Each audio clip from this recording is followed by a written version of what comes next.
देखिए last time मैंने आपको सॉलिड स्टेट में टाइप्स ऑफ यूनिट सेल बताया था, जिसमें अपन ने देखे थे प्राइमेटिव और सिंपल यूनिट सेल। प्राइमेटिव और सिंपल सेल जिसको अपन यूँ कर सकते हैं कि मैं यूनिट सेल की एक डायग्राम आपको देता हूँ यहाँ पर, लाइक दिस। और ये यूनिट सेल में इसके 8 कॉर्नर पर 8 एटम आयन या साल्मे हो सकते हैं, ठीक है ना। ये सिंपल यूनिट सेल हो गया था। अब बॉडी सेंटर यूनिट सेल में क्या होता है कि इसके 8 कोनों पर 8 एटम तो होती है, लेकिन दरमियान में एक एटम और भी होता है इस तरह से, ठीक है। तो इसको बोलते हैं अपन बॉडी सेंटर्ड यूनिट सेल। उसके अलावा एक आता है फेस सेंटर्ड यूनिट सेल। अब देखिए फेस सेंटर यूनिट सेल भी तकरीबन इसी तरह से रहता है, लेकिन इसके हर फेस पर यानी कि हर रुख पर जो है तो एक एक आइटम होता है। 8 कॉर्नर पर 8 आइटम तो होते ही है यहाँ पर, जैसे ऐसी सिंपल यूनिट सेल में थे। लेकिन उसके अलावा जो है तो यहाँ पर एक यूनिट से एक आइटम, दूसरा आइटम, जौहर, साल्मा या आयन, यहाँ पर इनके हर फेस पर एक एक आइटम यहाँ पर होता है।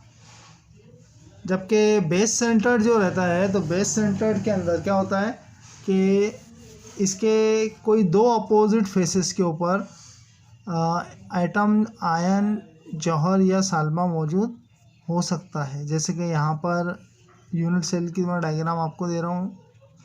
ये यूनिट सेल के अंदर आप जो भी फेस होगा इसका, जैसे कि ये 2 फेस, ऊपर अपर फेज और लोअर फेज, यानी ऊपर का नीचे का, तो यहाँ पर और यहाँ पर एक एक आइटम होता है अपोजिट फेज में। ऐसे यूनिट सेल को अपन बोलते हैं बेस सेंटर्ड यूनिट सेल, ठीक है ना। वैसे यहाँ पर अगर यहाँ नहीं रहा तो फिर इसके 2 अपोजिट फेज लेफ्ट साइड और राइट साइड पर भी हो सकता है, यहाँ पर इस तरह से, ठीक है। या फिर यहाँ और यहाँ पर भी इसका हो सकता है। तो इस तरह से ये अपन ने टाइप्स ऑफ यूनिट सेल में देखे हैं। अब देखिए क्रिस्टल सिस्टम में यहाँ पर जो है तो यूनिट सेल जो है, तो यूनिट सेल को आप अलग अलग तौर पे डिवाइड कर सकते हैं उसके पॉइंट को अरेंजमेंट करके। और इस तरह से 14 तरीके दिए हुए हैं जिससे आप जो है तो यूनिट सेल को अलग अलग तरीक़ों से अरेंज कर सकते हैं। ऐसे 14 तरीक़ों को अपन कहते हैं ब्रेवियस लैटिस,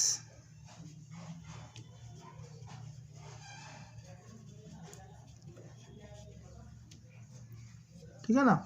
यानी कि 14 तरीके से आप यूनिट सेल के पॉइंट को अरेंज कर सकते हैं। तो 14 ब्रेवियस लैटिसेस जो है तो उनको 7 क्रिस्टल सिस्टम में, यानी कि 7 क्रिस्टल सिस्टम में जो है तो तकसीम किया गया है 14 ब्रेवियस लैटिसेस को। देखिए उनके नाम कौन कौन से हैं 7 के।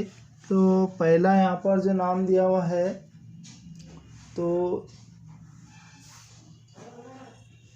इसमें पहला देखिए, पहला जो है तो क्यूबिक, दूसरा जो आपको दिया हुआ है वो है टेट्रागोनल,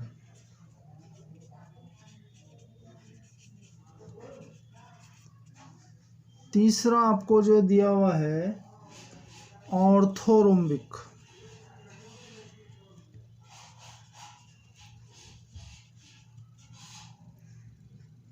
चौथा आपको जो दिया हुआ है that is A rhombohedral,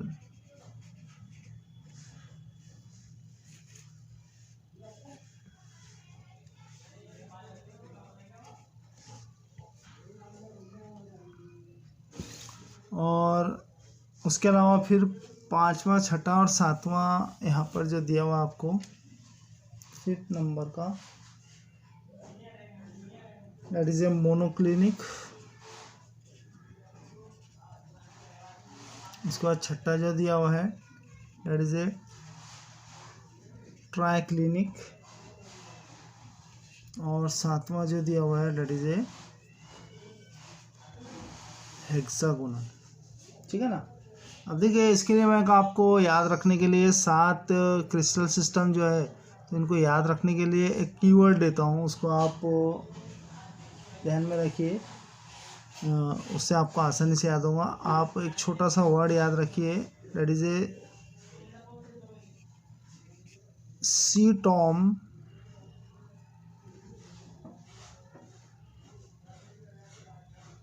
TH।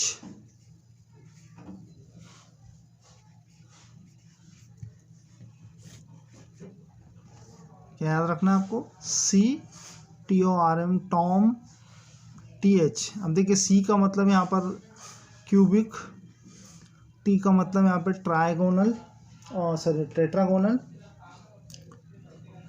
ओ का मतलब यहाँ पर जो है तो ऑर्थोरोम्बिक, आर का मतलब यहाँ पे रोम्बोहेड्रल, एम का मतलब यहाँ पर मोनोक्लिनिक, पी का मतलब यहाँ पे ट्राइक्लिनिक और एच का मतलब यहाँ पर हेक्सागोनल सिस्टम। तो इस तरह से आप इसको आसानी से याद रख सकेंगे। तो ये 7 क्रिस्टल सिस्टम यहाँ पर आपको इस तरह से दिए हुए हैं,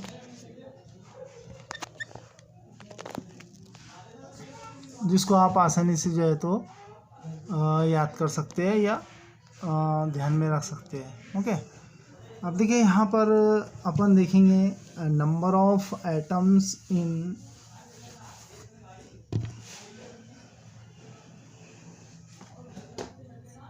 क्यूबिक यूनिट सेल। देखिए क्यूबिक यूनिट सेल के अंदर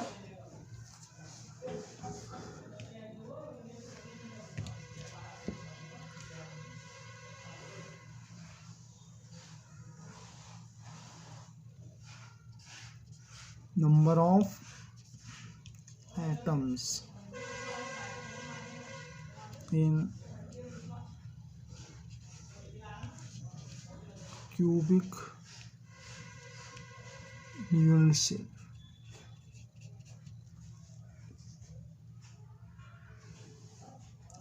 क्यूबिक सिस्टम अगर आप देखेंगे तो क्यूबिक सिस्टम जो है तो 3 तरीके के हैं यहाँ पर। वही जो अपन ने ऊपर देखे हैं, simple cubic unit cell, body centred और फेस सेंटर्ड, ठीक है ना। अब यहाँ पे number of particle in cubic unit cell, यानी कि इसमें कौन कौन से पार्टिकल्स रहते हैं। तो इसमें देखिए सबसे पहले जो है तो सिंपल यूनिट सेल में एटम्स या जौहर या साल्मों की कितनी तादाद हो सकती है, ठीक है। तो यहाँ पर अपन लिखेंगे इसके लिए पहला, दैट इज SCC का मतलब क्या होता है? सिंपल क्यूबिक यूनिट सेल, ठीक है ना। अब देखिए यहाँ पर, या SC भी आप इसको बोल सकते हैं, सिंपल क्यूबिक यूनिट सेल। अब देखिए यहाँ पर किस तरह से आपको इसको देना है। इसकी अगर डायग्राम निकालें आप तो इस तरह से इसकी डायग्राम रहेगी, लाइक दिस।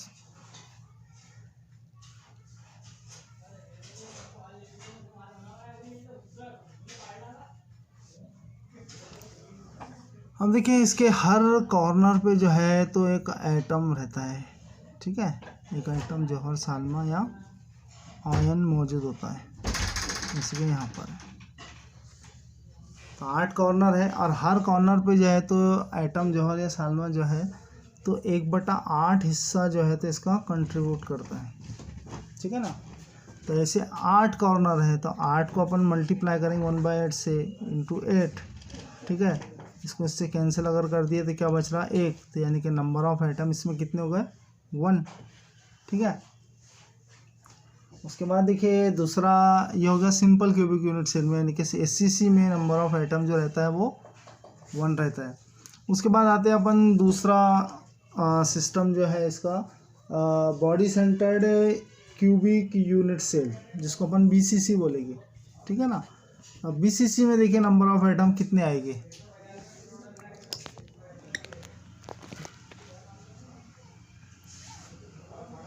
तो इसमें देखिए हर कॉर्नर पे एक आइटम है, ठीक है ना।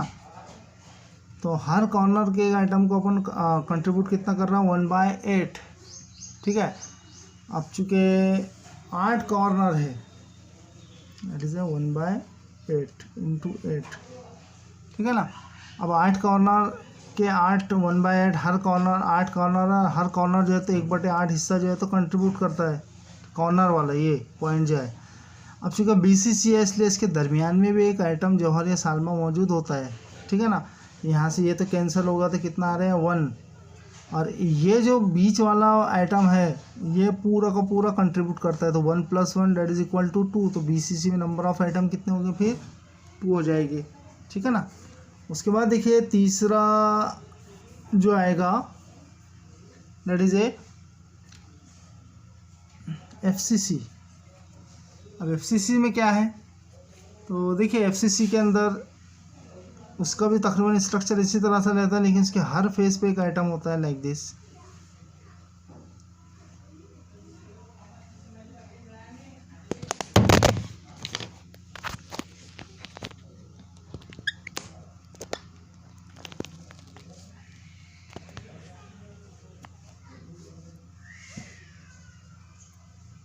अब यहाँ पर अगर आप देखेंगे तो FCC के अंदर नंबर ऑफ आइटम्स, तो